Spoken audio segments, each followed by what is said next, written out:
Good morning, students of class 10. You are welcome back to the e-classes now. Let's continue our lesson in geography.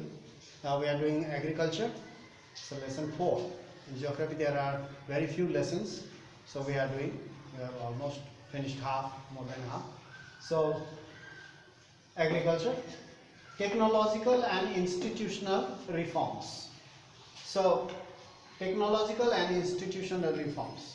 So in our previous class we have talked about green revolution, packaged technology using irrigation facilities and HYB seeds, fertilizers, new methods of farming, various things we have talked about green revolution based on use of packaged technology, and white revolution about milk production were some of the strategies initiated to improve the lot of Indian agriculture. The government has taken up a lot of steps to improve the production of food grains, especially as India has a very big population. So the food has to be grown. You cannot import all the time because your economy will go down if you keep on importing. All the money goes outside. So we have the land, we have the resources, we have the workforce, manpower. So the government has taken a number of steps such as green revolution. There we have discussed about green revolution, white revolution. Not only that, technical as well as institutional and technological reforms were made, land reforms were also made. But the development took place in few selected places. This green revolution, this was implemented in green revolution in Punjab, Haryana, some part of Uttar Pradesh, but not all over India. So this development took place in few selected places. Therefore, in 1980 and 1990, within these 10 years, from 80s to 90s, comprehensive land development program, land reforms, was initiated, which included institutional and technical reforms. So institutional and technical reforms were given more stress to these technical and institutional reforms by the government. So now, what are all these institutional and technical reforms? So research centers were set up, agricultural universities were set up, farmers were taught, farmers were given programs in the radios and TVs only, and then not only that, weather bulletins were also informed about the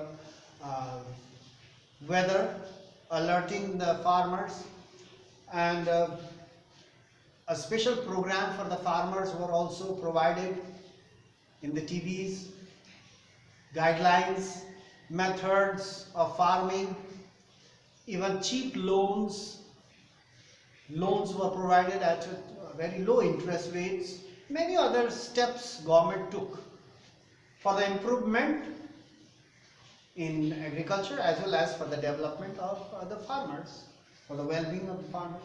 Provision for crop insurance. Before it was not given to the people or the farmers. Crop insurance were introduced against drought, for drought, flood, cyclone, fire and disease. Farmers were protected by crop insurance. So previously it was not possible. So now after that, these are the steps, various steps, technological and institutional. Establishment of Gramin banks, you can see the institutional.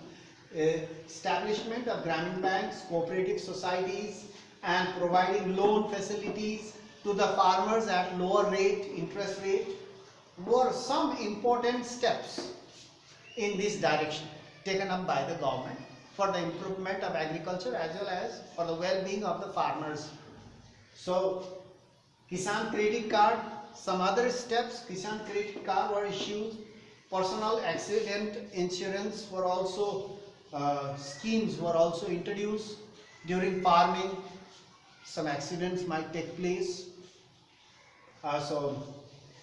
So personal accident insurance schemes are some of the steps taken up by the government for the welfare of the farmers as well as for the development of agricultural sector,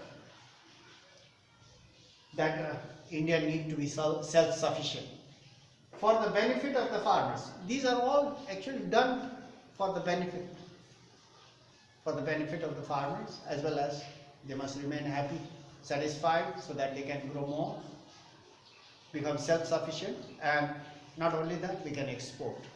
So for the benefit of farmers, weather alerts were also provided.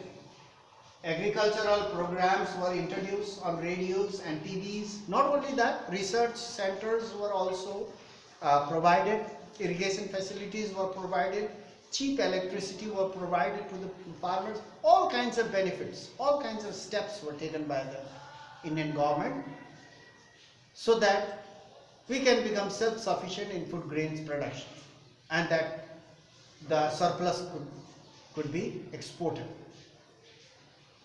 so that we can generate foreign exchange and ultimately help in the economic development of our country. So that's all for today. We'll meet in the next class and continue in geography. We'll talk about Bhudan and Gramdan. That a question might come from there, because previously these questions were very often, they used to ask, what do you mean by Bhudan, what do you mean by Gramdan, who introduced those things. So we'll talk about that in our next class, Bhudan, Gramdan. And this much for today. Thank you very much for paying attention so much and listening so carefully and being present in the class with me. So thank you very much. We'll meet in the next class and continue our class.